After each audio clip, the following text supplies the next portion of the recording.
So, what's up? What's up? Struggle is up, brother. Oppression is up, brother. If you don't want to be black, no problem. But can you please get the hell back? Last but not least, hit the Cash App for the Frederick Douglass and Marcus Garvey Academy. Dr. Umar Johnson. You probably at this point see him as just a meme. The loud speeches, the dashikis, the school that never opens, the fact that he keeps asking for money. Quaker Grits is $20 million a year off black folks. Quaker Grits. Can I have your grit money for 1 year? Give me your grit money for 1 year and I will build 10 schools across this country. But what if I told you that the Boondocks predicted all of it, even before Umar truly blew up? This video will break down how some of these characters in the show captures Umar. They capture his rise, his contradictions, and the fact that he let the black community down. So you'll see exactly how this cartoon warned us about a real man who promised a school and delivered absolutely nothing. Well, I can't say absolutely nothing. He has delivered a lot of comedy, people making fun of him. We don't like nothing more than Michael Jordan. We spent more perm money than McDonald's, and you know I love a damn double fish fillet with cheese. Shamrock shake. So when it's all said and done, a lot of this can't really be a surprise for us. Dr. Umar Johnson showed us exactly the kind of person that he is from the very beginning. The Boondocks wasn't just funny, it showed a future. It roasted everybody, rappers, politicians, music execs, TV execs, fake revolutionaries. No one was safe. And somehow 20 years later, it still hits. Why? Because every episode was layered with jokes on the surface, truth underneath, and a whole lot of criticism for the culture, particularly black culture. This show saw the BS before a lot of us did. That's why it still resonates. That's why it still circulates. That's why I still watch it as much as I can. That's why I even named my dog Riley. Rest in peace to my little man. So this show still matters. So we're gonna talk about an episode that reminded me a little bit about Dr. Umar. This episode was called Wingmen. Season 2, episode 11. So Huey goes back to Chicago for a funeral, connects with his old best friend Cairo, and obviously instantly regrets it because Cairo is no longer the real one that Huey remembers. Now he's in full performative mode. Kufi on, Malcolm X glasses, spitting Hopetep bars like a spoken word poet that just discovered some incense. He says things like, "My brother, we must ascend past the Eurocentric gaze." And Huey is just staring at him like, bruh, what are you even talking about? And that is kind of the point of this situation. Cairo looks the part, he talks the part, he has the wardrobe, the slogans, the righteous vocabulary, but Huey sees it through immediately. Because underneath all that conscious branding, Cairo is just cosplaying liberation. Cairo's Afrocentric performance is the actual arc. That's what makes it so rich, because this isn't just a roast, it's a warning. Same with Dr. Umar Johnson. You have the outfits, the fiery speeches, the loud Pan-African branding. Maybe I need to come to Junior's in Brooklyn tonight and get my favorite meals. I can't tell y'all what they are because then the FBI will know what my favorite meals are. We don't want that. But when it comes down to doing something that actually helps people, you know, like building a school, it's just crickets and cash apps. Because at this point, Cairo, just like Umar, his words are big and powerful, but the actions don't match. That's why at this point, where the building is either going to be taken away or auctioned off or whatever, nothing has happened. It's been over 10 years and the man has not been able to build a school, but he has been able to get the Cash Apps, the PayPals, the Venmos. I should have had that $2 million. I should have had that $2 million 30 days after I started the fundraiser on May the 20th. It don't make no sense. But y'all sure call me up when the school's messing with your son. Did you make a donation to my school? Oh, not yet. Bye. Click. He's been able to have paid speeches going across the world. He's able to go on podcasts and go into radio stations and just to throw out a bunch of lines that will be clipped for social media so he can continue to have his brand and continue to make that money while the school stays closed. So this man promised a school for over a decade. He toured the country collecting donations, millions raised, websites made, promo videos posted, and yet nothing has happened.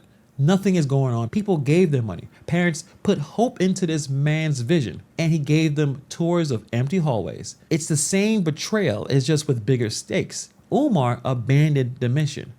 Both chose the image, the brand over impact, the ego over effort. Somebody left a weave at my school.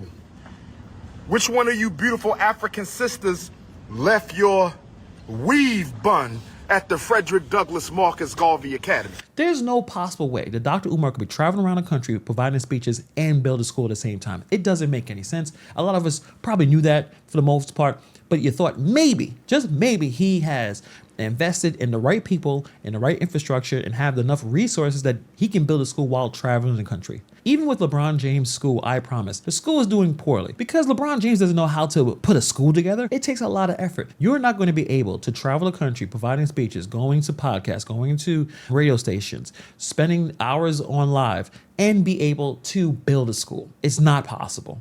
Or it's highly unlikely that it's going to be successful. Now, there's another episode I found was very interesting. It's the episode of the hunger strike. This was season 2, episode 14. So Huey is fed up with BET, which I totally understand, especially at that point, and launches a hunger strike to protest how toxic the network is for the black community. And if you was watching BET at that time, it got really, really terrible. After the first owner who found BET, he sold it. And you can tell by the quality of the program, it started to slide.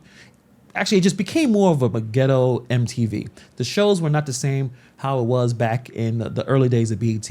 It just went to more depravity. It went to more nonsense. So Huey is focused, he's serious, he says no food, no games. Then in slides in Reverend Rollo Goodlove, voiced by CeeLo Green, looking like a Times Square billboard. He's got the catchphrases, the matching merch, and the whole PR team behind his activism. This also could be compared to Al Sharpton, another person that I believe is a grifter. But let's focus on Dr. Umar. So Huey is starving for justice. Rollo's hungry for that brand deal, that money. He co-ops the protest with a theme song, a fake hunger strike of his own, and within days he's sitting in boardrooms, not organizing, but negotiating his own sitcom with BET. And if you think that's absurd, just look at Dr. Umar. Also, Al Sharpton has a show on MSNBC. But anyway, somewhere between building the school and saving the race, this man has basically turned into a spectacle. Now you have the Date with Dr. Umar contest. I want to clarify the Date with the Doctor reality show that's going to be kicking off really, really soon. The Date with the Doctor reality show is really a conversation platform. It is a conversation platform where black women and I will exchange views and opinions on various issues affecting the world, the African race, and black women in particular. It will be a platform where black women can expose their brand, their business, and influence the culture of black women and influence the culture for black women. This is going to be an uplifting reality show. I'm calling it A Date with the Doctor because that is going to be the ambiance. That's going to be the context. That's going to be the background. It's not a real date. Let me say this again. I am not looking for a wife. You've got live streams airing out family drama, shouting down critics, and blaming conspiracies for every single issue in his life. No foreplan, no timelines, just more donations and more drama. It's not a movement anymore. It's a one-man reality show. Stop looking for free shit, okay? I got 6 degrees. I'm a real doctor, not the fake ones on YouTube. You understand? Real credentials, real school psychologist. Stop looking for free shit from me. We can afford to purchase the HVAC unit for the school and the gym. We can afford to purchase the HVAC material. We cannot afford to pay for the labor. It is the labor, brothers and sisters. It is the labor, brothers and sisters. And just like Rollo, he's using the language of liberation to sell a product, himself. What started as a mission for black boys turned into a nonstop Umar tour. His mic is in his hand, his ego is unchecked, and the school is nowhere in sight. So let's line it up. Cairo showed us fake Afrocentrism. Rollo showed us fake activism. And Dr. Umar, he's basically the remix. He has the Cairo look, the Rollo hustle, and enough charisma to make both look legit until you actually check the scoreboard. It's like Umar giving a really passionate speech, but then start plugging in his Cash App and his Venmo and all the speeches he's gonna do so you guys can come because he's gonna get that big speech fee. So this is the moment where the joke stops being funny. Because the creator of Boondocks, Aaron McGruder, gave us these characters as a warning, exaggerated archetypes to roast the hustlers of the culture. But somehow many of us ignored the warning. Time is running out. And a lot of black people say that, but for real,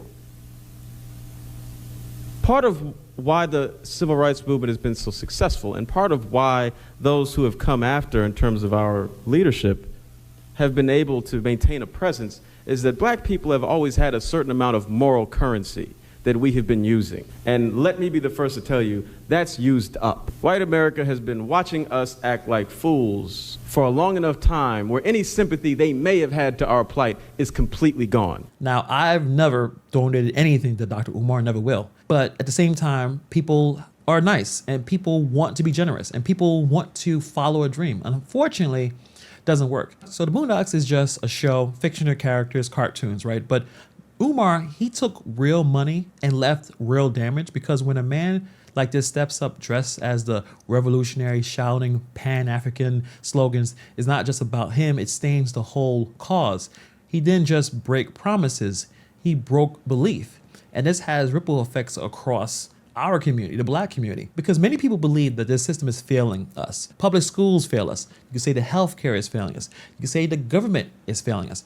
So when someone shows up claiming that they're going to do something different, people listen, people donate, people hope. And when that person turns out to be a grifter, that hope collapses into cynicism. And when the next organizer has to work twice as hard to prove that they're real, the next grassroots project struggles to raise money because folks remember the last time they got played.